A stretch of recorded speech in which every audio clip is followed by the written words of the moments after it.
नमस्कार, news 18 special देख रहे हैं आप। मैं हूं शुभे मिश्रा आपके साथ।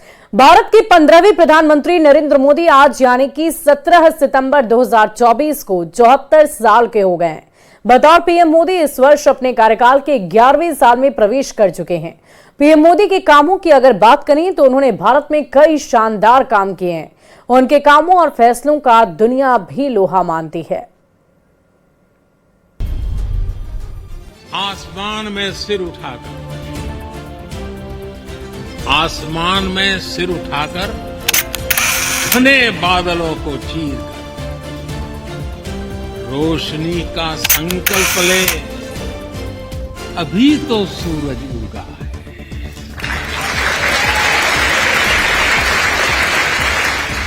अभी तो सूरज उगा है। दृढ़ निश्चय के साथ चलकर, दृढ़ निश्चय के साथ चलकर हर मुश्किल को पार कर घोर अंधेरे को मिटाते, घोर अंधेरे को मिटाने अभी तो सूरज उगा है। Thank you.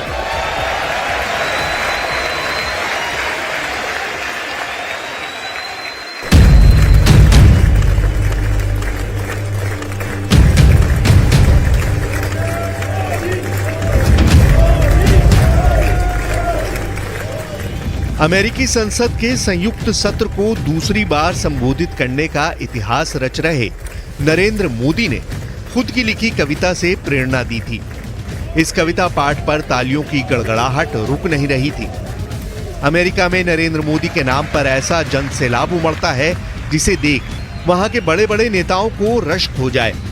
वर्ल्ड लीडर्स की पॉपुलैरिटी चार्ट में वो ऐसे ही टॉप पर नहीं बने हुए हैं। पिछले 2 सर्वे के नतीजे देखिए।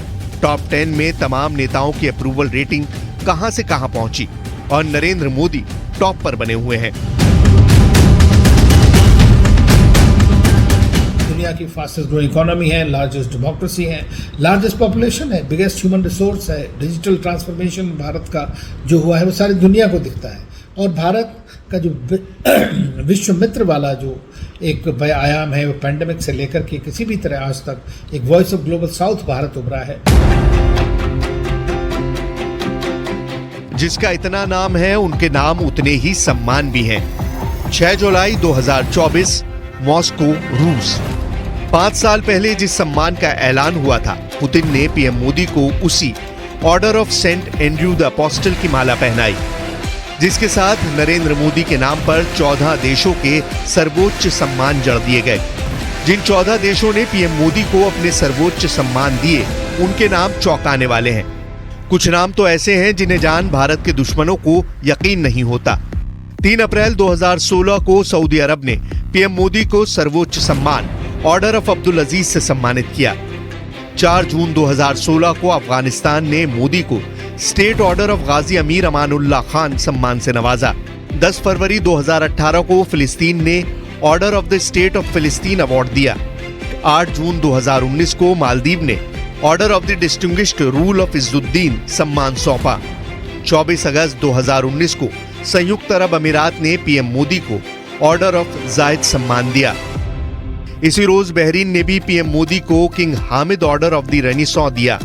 अगले साल 21 दिसंबर 2020 को अमेरिका ने पीएम मोदी के नाम लीजियन ऑफ मेरिट सम्मान किया। ये लिस्ट साल दर साल बढ़ती रही। फिजी से फ्रांस तक, ग्रीस से भूटान तक पीएम मोदी को अपना सर्वोच्च सम्मान सौंप चुके हैं। ये मान और सम्मान मोदी की नीतियों का है, विश्व बिरादरी में उनके बुलंद फैसले का है। नरेंद्र मोदी जोखिम उठाने से कभी हिचकते नहीं। निडर लीडर के इसी स्टाइल ने उन्हें सबसे लोकप्रिय स्टेट्समैन बनाया है।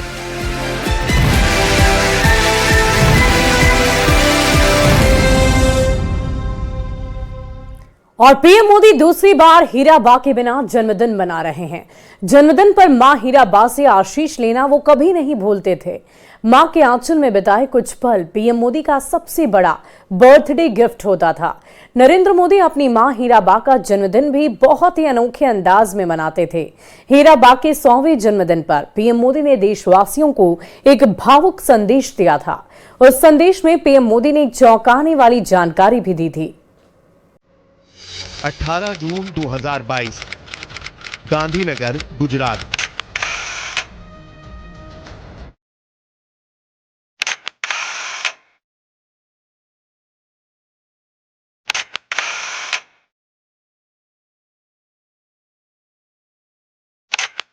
उन कदमों की आहट से 100 बरस की आंखों की चमक चौगनी हो गई थी। मां हीराबा के कदमों में नरेंद्र मोदी जैसे ही झुके, उन्होंने बेटे के सिर पर हाथ फेरा, चेहरे को टटोला, फिर बलैया देने लगी।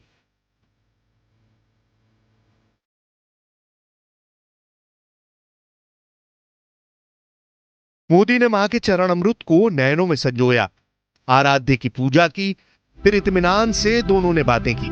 मां से यह भेंट पीएम के लिए विशेष थी, इतनी विशेष कि उन्होंने उनकी पूरी जीवन यात्रा का संक्षिप्त वृतांत लिख दिया, जिसमें हीराबा के त्याग, तप और ममतव की अनमोल यादों को एक माला की तरह पिरोया। 18 जून 2022 को यह ब्लॉग पीएम मोदी ने लिखा। मां, यह सिर्फ एक शब्द नहीं है, जीवन की ये वो भावना होती है जिसमें स्नेह, धैर्य, विश्वास, कितना कुछ समाया होता है।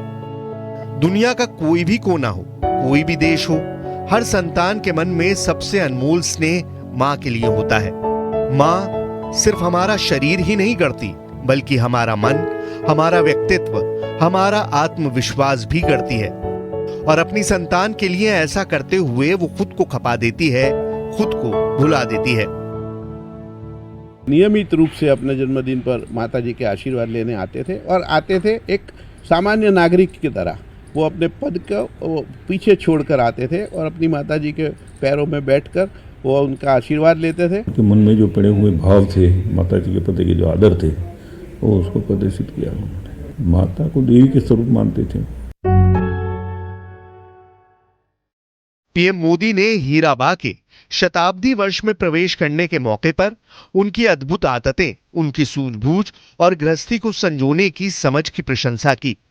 ब्लॉग में पीएम मोदी ने उन मौकों को भी याद किया जब मां हीराबा ने उन्हें सार्वजनिक मंच पर सलाह दी थी। साल 1992 में एकता यात्रा के बाद श्रीनगर के लाल चौक पर तिरंगा फहराने के बाद जब नरेंद्र मोदी अहमदाबाद लौटे थे, तब हीराबा ने उनके माथे पर तिलक लगाया था। पीएम मोदी बताते हैं कि दूसरी बार मां हीराबा सार्वजनिक कार्यक्रम में उनके साथ तब दिखी जब उन्होंने 7 अक्टूबर 2001 को गुजरात के मुख्यमंत्री पद की शपथ ली थी। नरेंद्र मोदी गुजरात के सीएम बने तो उन्होंने शिक्षकों का सम्मान समारोह रखा। यहां हीराबा को भी सम्मानित किया जाना था। हीराबा समारोह में आई, लेकिन उन्होंने खुद सम्मान स्वीकार नहीं किया। हीराबा ने कहा कि वो एक साधारण महिला है जिसके बेटे को ईश्वर ने विशेष बनाया है। 30 दिसंबर 2022 की सुबह हीराबा ने अंतिम सांस ली। मां को मुखाग्नि देने के बाद पीएम मोदी ने उनकी दी आखिरी सीख को गांठ बांध लिया। वो सीख थी ये: काम करो बुद्धि से और जीवन जियो शुद्धि से।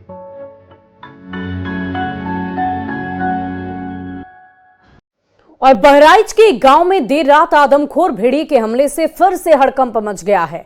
बताया जा रहा है कि इस बार भेड़िए ने घर में बंधी एक बकरी को निशाना बना लिया और उठा ले गया, जिसके बाद लोग लाठी लेकर भेड़िए की तलाश में दौड़ पड़े। गांव वालों ने पूरी रात दहशत में काटी है। जिस आदमखोर भेड़िए की मैसी इलाके में तलाश की जा रही है, वो अभी इस नथुआपुर से जो रास्ता ये गया है सिसैया चूड़ा मणि का, उस इलाके में इन ग्रामीणों ने अभी उसे देखा है। मैक्सिमम 5 मिनट पहले की बात है। आप बताइए, आप लोगों को क्या दिखा है यहाँ पर? अभी आप बता रहे थे है और इससे पक्षों से आवा है और यह लाठी पर आवा, यह की पर कूद लो, घूर पे निकल गया, यह से निकल गया। आप बताइए, कहाँ रहते हैं आप? हम यहीं पे रहते हैं, ये बंगला के, हमारे बंगला के बाजू होके निकला है इधर। कौन सा इलाका है इधर पे जहाँ दिखाई? ये है हमारा ये सुरेखर सिंह के गांव के पड़ोस में है। कहाँ आप बता रहे कूदा है वो? ये देखिए पैर के निशान दिखा रहे हैं ये ग्रामीण। ये देखिए, ये पैर के निशान दिखा रहे हैं ये कि इसी जगह पर वो भेड़िया कूदा है। कितने पैर का था वो भेड़िया? वो 3 टांग के था, 3 टांग के। कैसे देखा आपने? जैसा उधर से पश्चिम तरफ से आया और पूरब हो गया, बाद में जो इधर से गाड़ी आई, गाड़ी तो इधर से जंपिंग मारा, कूद गया। तो ये बता रहे हैं कि भेड़िया था, हालांकि हम इसकी पुष्टि नहीं करते हैं, लेकिन ग्रामीणों ने देखा है तो जाहिर सी बात है इन्हें पहचान है, इस इलाके में रहते हैं। नदियों में उफान, डूबे खेत खलिहान,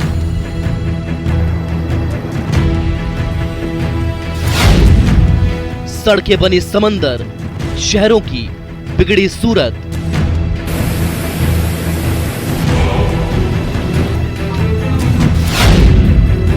आशियाने बने तालाब, दुकान धंधे बर्बाद। और अगली खबर बक्सर से है, जहां गंगा नदी में उफान लगातार जारी है। पानी बढ़ने से गंगा नदी की सहायक नदियों में काफी तेजी से पानी का जलस्तर बढ़ रहा है। ठोरा नदी का पानी आसपास के कई गांव में प्रवेश कर चुका है। शहरी क्षेत्र में भी गंगा किनारे रहने वाले लोग डरे सहमे हुए हैं। में भी गंगा का जो जलस्तर है प्रति घंटे 5 सेंटीमीटर की रफ्तार से गंगा का पानी बढ़ रहा है। बक्सर में तकरीबन 1 दर्जन ऐसे गंगा घाट है जो काफी प्रसिद्ध धार्मिक दृष्टिकोण से माने जाते हैं और लगातार बिहार के हर कोने से श्रद्धालु यहाँ पहुँचते हैं गंगा स्नान को लेकर। लेकिन फिलहाल जो स्थिति है, सभी गंगा घाटों का जो सीढ़ी है वो पूरी तरह से गंगा में जलमग्न हो गया है। न्यूज़ 18 लगातार लोगों से अपील कर रही है कि लोग गंगा घाटों पर गंगा स्नान के लिए कम पहुँचें। अगर गंगा स्नान करना भी है तो एहतियात के तौर पर गंगा स्नान करें, ज़्यादा नीचे नहीं जाएं। जो बच्चे हैं वो स्टंट करते नजर आ रहे हैं। सर, ये गंगा जी का पानी जो है 2 दिन से बहुत रफ्तार में बढ़ रहा है। आई जो पानी है रात बिरात को दिन में चाहिए, लड़कों लोग को हम लोग मना करते हैं, डूबने के लिए हम लोग खड़ा रहते, देखभाल करते हैं, रात दिन हो। रात में भी आप लोग देख रहे हैं कि चौकन्ना रह रहे हैं 2 बजे 3 बजे। हाँ, रात में सर पानी के चलते बढ़ रहा है। देखिए सर, ये जो पानी का रफ्तार है उस साइड में घर में घुस गया है। और पानी देख लीजिए सर, ये पानी यहाँ तक आ गया है। तो न्यूज़ 18 अपील कर रहा है कि इस तरह से लोग जोखिम में अपनी जान को न डालें। जिस तरह से गंगा का जो पानी है फिलहाल अभी बढ़ रहा है, जो यहाँ से डाटा मिला है जिला प्रशासन की तरफ से, वो 5 सेंटीमीटर की रफ्तार से बताया जा रहा है कि गंगा का जलस्तर बढ़ रहा है। हालांकि गंगा का जो अभी डेंजर पॉइंट है उससे गंगा नीचे है, लेकिन लगातार बढ़ने का क्रम जो है वो जारी है। पुष्पराज, न्यूज़ 18 बक्सर। और पहाड़ों पर हो रही लगातार बारिश के कारण गंगा नदी उफान पर है। जलस्तर बढ़ने से छपरा की दियारा और तटीय इलाकों में लोगों के घर में पानी घुस चुका है। यहां लोग घर छोड़कर ऊंची जगहों पर पलायन करने को विवश हैं। अधिक जानकारी दे रहे हैं न्यूज़ 18 संवाददाता संतोष। का जलस्तर लगातार बढ़ रहा है। पिछले 5 दिनों से यहाँ पानी बढ़ रहा है और हालात यह है कि नेवाजी टोला धर्मशाला में लोग अब अपने घरों को छोड़ करके पलायन कर रहे हैं। आप देख सकते हैं कि यहाँ जो ये सड़क है, इस नाव पर हम बैठे हैं, यहाँ पानी लगभग घुटने तक है। और ये घर के अंदर का नजारा हम कैमरामैन को बोलेंगे कि जाके दिखाएं कि किस तरह से घर के अंदर के हालात हैं। और जो लोग हैं वो इस घर को छोड़ करके जा चुके हैं और कहीं ना कहीं परेशानियां जो है लोगों की काफी बढ़ गई है। यहाँ पे ये छपरा का जो नेवाजी टोला धर्मशाला का इलाका है, यहाँ पे पिछले 5 दिनों से पानी लगातार लोगों के घरों में घुस रहा है। हालांकि लोगों का ये आरोप है कि सरकार का कोई भी आदमी यहाँ देखने के लिए नहीं आया। यहाँ पे लगभग 50 परिवार यहाँ रहते हैं और उन परिवारों की जो हालत है आप देख सकते हैं। अपने कैमरामैन को बोलेंगे कि दिखाए कि आखिर लोगों की परेशानी क्या, लोग अपने घरों में किस तरह से तमाम जो सामान है वो लेकर के सड़क पर जा चुके हैं और जो बचे हुए सामान है उसको बचाने की कोशिश की जा रही है, क्योंकि पानी अचानक बढ़ा है, लोगों को उम्मीद नहीं थी। क्या दिक्कत है, ना दिक्कत है, क्या कर रहे हैं?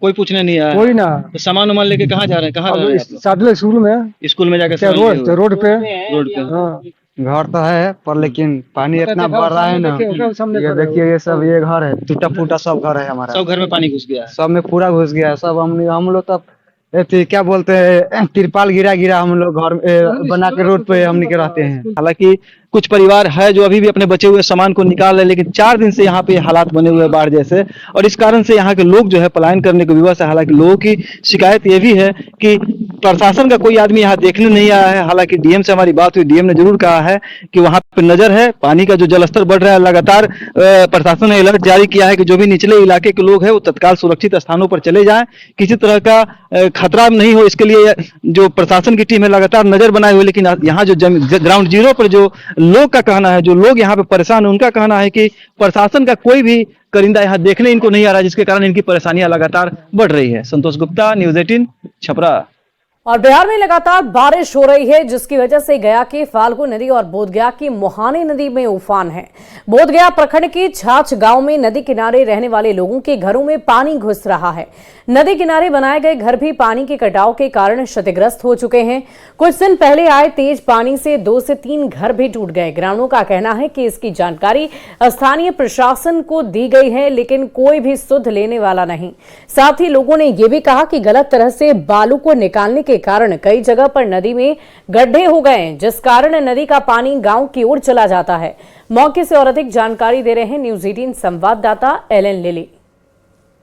कई दिनों से बिहार झारखंड में तेज बारिश हो रही है और इसका असर जो है वो गया में देखने को मिल रहा है। अभी हम मौजूद हूँ बोधगया के छाछ गांव में और यहाँ पर आप देख सकते हैं कि हमारे पीछे जो है फल्गु नदी है और फल्गु नदी में लगातार जो पानी है वो उफान पर है और इसकी वजह से जो नदी तटीय क्षेत्र में जो लोग रहने वाले हैं उस पर काफ़ी बुरा असर हो रहा है। उनके घर जो है वो पूरी तरह से तहस नहस हो गए, ढह गए हैं और इसका कारण जो बताया जा रहा है वो अवैध बालू उत्खनन है। क्योंकि यहाँ पर बताया जाता है कि पिछले कई दिनों से बालू का अवैध उत्खनन किया जा रहा था, जिसके वजह से जो बालू है वो हट गया और जो पानी जो है वो गांव की तरफ घुस गया है। इस तरह से कई जगह पर आप देख सकते हैं कि ये नदी के किनारे जो घर है जहाँ पर स्कूली बच्चे जो है संस्था के द्वारा चलाया जाता था वो भी पूरी तरह से टूट गया है और अब देख सकते हैं कि बाहर आ गया है और देखने से लग रहा है। और ये जो घर है ये घर भी एक तरफ से काफ़ी झुक गया है और ये आज या कल किसी वक्त भी जो है वो ये टूट के नीचे गिर सकता है, जिससे लोगों को काफ़ी परेशानी हो रही है। हालांकि इसके पहले भी कई जिला प्रशासन के द्वारा इन लोगों ने मांग किया था कि इन लोगों का जो घर है वो टूट गया है, लेकिन अभी तक सरकार के द्वारा या फिर जिला प्रशासन के द्वारा कोई भी कार्य नहीं किया गया। यह नदी का मतलब कटाव हुआ इसलिए कि इसमें गड्ढा कर दिया ज़्यादा ठेकेदार 20 फीट तक गड्ढा कर दिया। अच्छा। 20 फीट तक गड्ढा कर दिया बालू लेकर के, इसलिए बालू का उठाव होने से ये नदी का कटाव हो गया और ये जहाँ पर जिस जगह पर हम लोग खड़े हैं उस जगह पर 3 मकान था। प्रशासन से कुछ मांग किए? प्रशासन लिखित दिया गया प्रखंड विकास पदाधिकारी के यहाँ, लेकिन अभी तक कोई सुनवाई नहीं हुआ। तो क्या मांग कर रहे हैं? हम लोग की मांग यही है कि नदी का उठाव ना हो, इस घाट को कैंसिल किया जाए ताकि हम लोग को परेशानी ना हो, हमारा जनता को परेशानी ना हो। हम लोग सब एक भाईचारा के रूप में रहते हैं, हम लोग इस तरह का समस्या ना होनी चाहिए। मेरा नाम मुलायम कुमार थे कि काफ़ी समस्या है इस गांव में और बताया जाता है कि इससे पहले जो है यहाँ से बालू का अवैध जो है उत्खनन होता था, लेकिन अब फिर से भी यहाँ से तो टेंडर होने वाला है और इन लोगों ग्रामीणों का मानना है कि यह टेंडर जो है वो पूरी तरह से यहाँ पर नहीं होना चाहिए। अगर होता है तो एक बार फिर से यहाँ से बाढ़ ने तबाही मचा देगी। फिलहाल अब देखना होगा कि जिला प्रशासन या फिर सरकार इन लोगों को क्या कुछ कार्रवाई करती है या इनकी बातों को मानती है या फिर नहीं। एलन लिली, न्यूज 18 गया। और अगली खबर रोहतास से, जहां तूतला भवानी वाटरफॉल का शानदार नजारा देखने को मिला है। भारी बारिश के बाद वाटरफॉल भी उफान पर आ गया। वन विभाग ने वाटरफॉल के आसपास जाने पर लोगों से अपील की है कि अभी वो ना जाएं। पानी का बहाव काफी तेज है, पहाड़ से पानी काफी तेजी से नीचे गिर रहा है। आप तस्वीरों में खुद देख सकते हैं कि नजारा कितना खूबसूरत और शानदार है।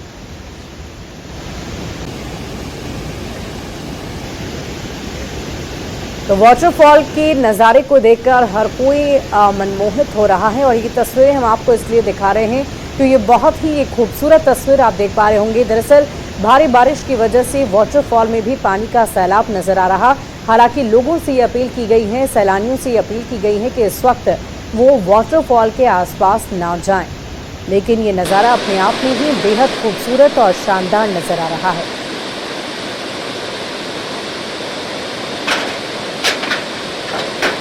और अगली खबर आरा से, जहां शाहपुर प्रखंड का जवनिया गांव गंगा नदी के जलस्तर में बढ़ोतरी और कटाव का दंश झेल रहा। गंगा नदी में उफान और तेज धार की वजह से गांव के घर तेजी से नदी में विलीन हो रहे हैं। क्या घर, क्या जमीन, क्या पेड़, सब कुछ पलक झपकते ही नदी में विलीन हो जा रहा है। गंगा नदी के रौद्र रूप से लोग काफी परेशान हैं, दहशत के साथ साथ मानसिक तनाव से भी जूझ रहे हैं। विधायक राहुल तिवारी ने उफान कटाव के संकट पर डीएम से बातचीत कर लोगों को तत्काल राहत पहुंचाने की बात कही है। आपदा की घड़ी में बक्सर कोइलवर सुरक्षा तटबंध पर सामुदायिक किचन शुरू किया गया है। जगदीशपुर एसडीएम और डीएसपी के साथ प्रशासनिक अधिकारी गांव के आसपास कैंप किए हुए हैं ताकि लोगों को किसी भी तरह की परेशानी ना हो। दो तस्वीरें आपकी टीवी स्क्रीन पर है। पहली तस्वीर में आप देख पा रहे होंगे कि चंद सेकंड्स में ही कैसे ये पूरा का पूरा घर आशियाना गंगा नदी में विलीन हो जाता है। और दूसरी तस्वीर में आप पेड़ की देख पा रहे होंगे, वनस्पति से लेकर लोगों के आशियाने तक गंगा नदी में विलीन हो रहे हैं। और अगली खबर सीतामढ़ी से है, जहां से गुजरने वाली लखनदेई नदी के जमीन पर अतिक्रमणकारियों का कब्जा लगातार जारी है।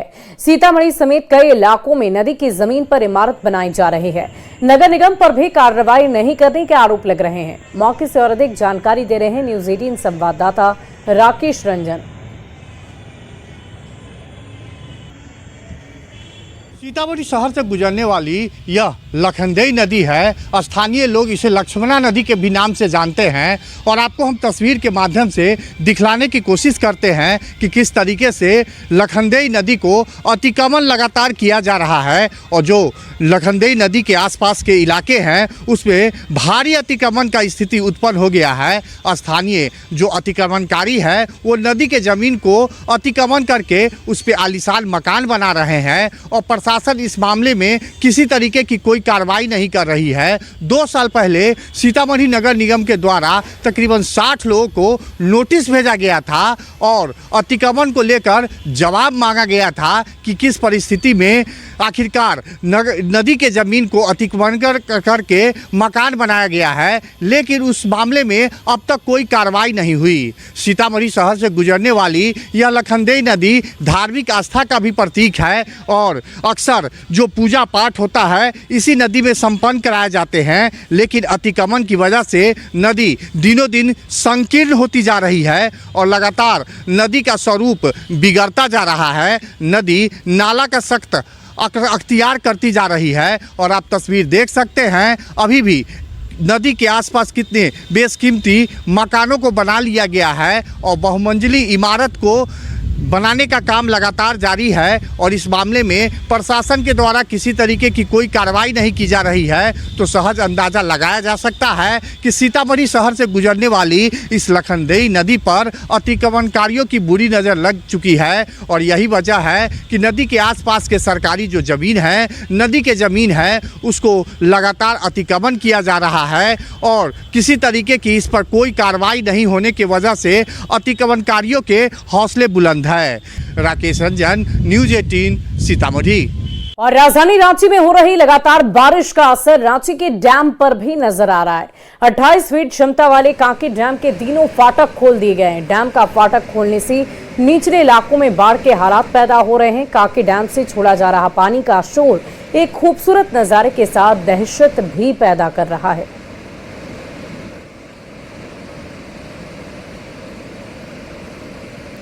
तो तस्वीरें कांके डैम से हम आपको दिखा रहे हैं। डैम की खूबसूरती तो आप देख पा रहे होंगे, लेकिन इस पानी का शोर, खलखल करती इस पानी के बहाव से लोग दहशत में भी है, क्योंकि ये पानी आगे जाकर बाढ़ की स्थिति भी पैदा कर सकता है। और इसीलिए डैम की खूबसूरती और खतरे का डर दोनों ही लोगों के मन में है। और कांके डैम के तीनों फाटक खोल दिए गए हैं। आप देख पा रहे होंगे कितनी तेज रफ्तार से ये पानी बह रहा है। और यहां रुकेंगे एक छोटे से ब्रेक के लिए। खबरें लगातार जारी है।